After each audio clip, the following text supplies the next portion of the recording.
and foremost, most importantly, Joy, should Bill Belichick feel embarrassed after this 1-3 start and how things are going?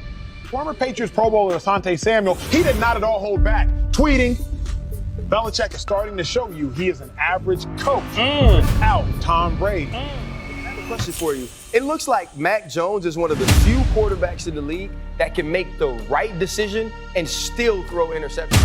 Dan, I realize that this question can come across a little crazy, and I want to define it. We're asking, is the dynasty over in New England? So it's no secret that ever since Tom Brady left the Patriots, they have been mediocre at best. They have made only one playoff appearance and it absolutely got obliterated when they got there. And just last year, they went 4-13 and were one of the worst teams in the entire NFL. However, I think they have made some good moves to kind of switch things up. For instance, they just traded Mac Jones away to the Jacksonville Jaguars, which I think was a great move because there's nothing left here for him in New England. After last year, he had a terrible season, his confidence was completely gone, and he desperately needed a change of scenery.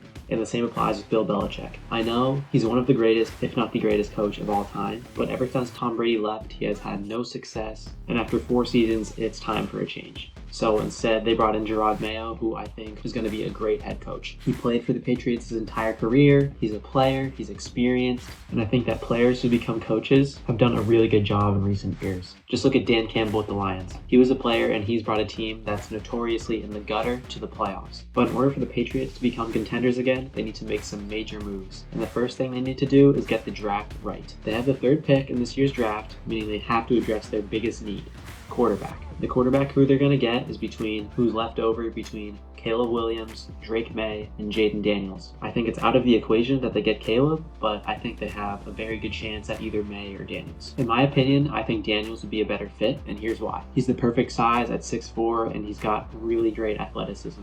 He's also got really good pocket management and toughness, and he's really good at processing play. He also has a really great ability to create play, a dangerous runner, and he has very good deep ball accuracy. However, he is a bit skinny, which I think can be fixed in the weight room, and his arm strength is just okay. But in college, I think one of the biggest reasons why he was successful is because he had receivers such as Malik Neighbors and Brian Thomas, which brings me to the next thing the Patriots need to do in order to improve. As far as the draft goes, they have a very high pick in the 2nd round, and I think they need to address the receiver position there. They could take a player like Keon Coleman or Brian Thomas, who's a big deep threat, but I think a player who would be a much better fit is Troy Franklin out of Oregon. He's 6'2", so he still has very solid height, but he also has 4.4 speed and is a great route runner. The only negative with him is that he lacks the strength to beat corners and press coverage, but I think this can definitely be fixed with practice and some work in the weight room. I think the closest NFL comparison that I can give for him would be Chris Olave, who's a very solid receiver. I don't think he has wide receiver 1 potential, but he's definitely going to be a great wide receiver 2 or 3. As far as the rest of the draft goes, I think they need to address offensive line,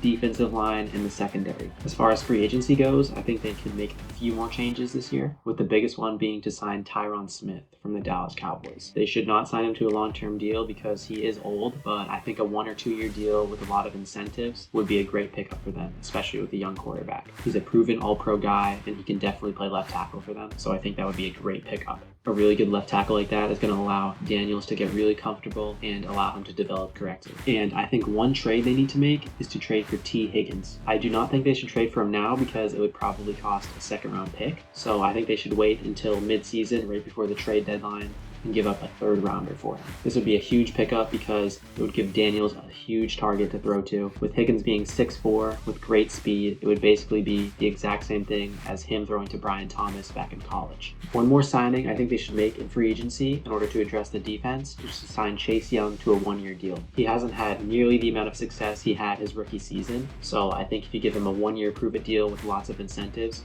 he's going to be really motivated to do well. And this guy has all the talent in the world, so I think if he's given an incentive deal, he could easily get 10 to 12 sacks, which would be a huge upgrade to their defensive line. One more move I think they need to make to address the defense is to sign safety Jordan Fuller from the Rams. This guy is not a very high-profile free agent, but he had a very good under-the-radar season last year, with 94 tackles, 3 interceptions, and 8 pass breakups. I think this guy can be a poor man's Xavier McKinney, and in the right system can thrive. Alright, so that's all I got for you guys. I think if the Patriots make these moves, they can drastically increase their chances of making the playoffs next year and become a much more competitive team. Let me know what you guys think of these moves down in the comments below. I'd love to hear your guys' thoughts. And yeah, don't forget, if you enjoyed the video, please like and subscribe. I would really appreciate it. And I'll see you guys next one.